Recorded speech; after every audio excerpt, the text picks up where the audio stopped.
When thinking about the transition away from fossil fuels and onto cleaner, greener forms of transportation, it's all too easy to focus on the individual and their own personal forms of transport. I'll happily admit that we, and other channels like us, also tend to focus on plug-in cars far more than we do other forms of plug-in transportation. But while Tesla and other electric cars that you can buy today tend to get most of the limelight, there's a segment of electrified transportation that's doing far more than any other to get us off fossil fuels for good: electric buses.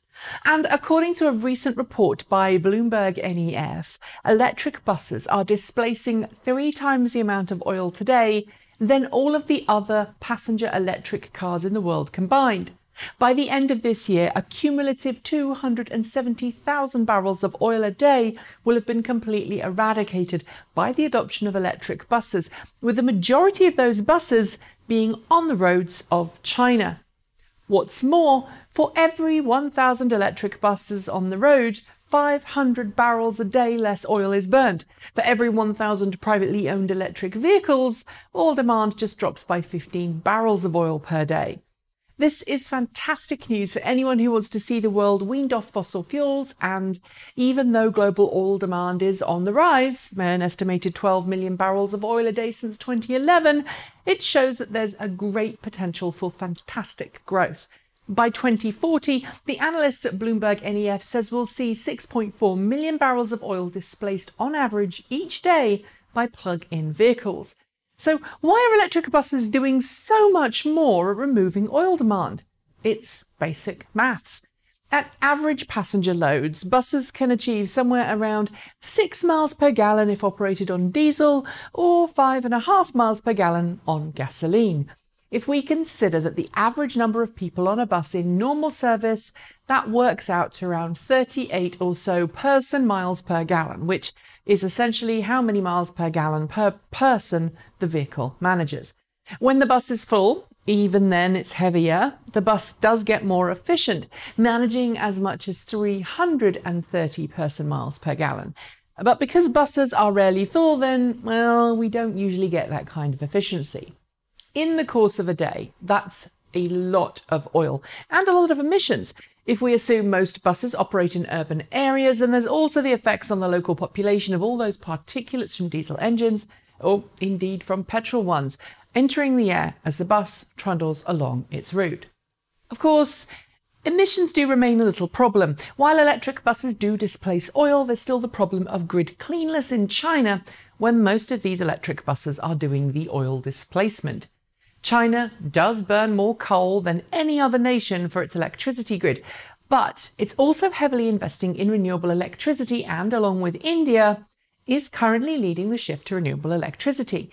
There's still a long way to go, and the focus of this video isn't grid power but oil displacement, but it's worth noting that electric buses, like electric cars, get cleaner as the grid gets cleaner. Even if we ignore the emissions problems of the grid and assume that emissions are pretty nasty in China right now, there are other benefits to having electric buses over electric cars, and this is true worldwide. First, it's very democratizing. Electric buses transform the emissions of a larger proportion of the population and are far less, how do I put this, class conscious. Electric cars, even more affordable ones, generally require a far higher income to own than it costs to take a ride on a bus. Second, electric buses can help remove congestion. At least they can if more people are encouraged to ride the bus and leave their own personal cars at home. Since electric buses are generally far more pleasant to ride than diesel-powered ones, because there's no nasty smelly exhaust and the ride is far smoother, the switch to electric could perhaps encourage more people to ride the bus and push more privately owned vehicles off the road. And that triple whammy, removal of reliance on petroleum, democratizing electrification of transport, and lowering emissions, is beneficial to absolutely everyone, not just those who can afford to buy their own electric vehicle. Finally, of course, there's the benefits of cost of ownership. Just like electric cars, electric buses are still more expensive than internal combustion engine ones, but they cost far less to refuel and they cost far less to service, meaning that the companies or governments operating them do save a lot of money in the long term. This can either be passed on to customers through savings, lower fares, or it can make more profits for the operators in question. So that, in a nutshell, is why electric buses are, like it or not, more important right now than electric cars when it comes to getting us off fossil fuels. With more and more bus companies and cities committing to getting electric over the next few years, I don't see that changing anytime soon. Maybe Tesla should make an electric bus. That's it. Thanks for joining me, and I'll see you next time.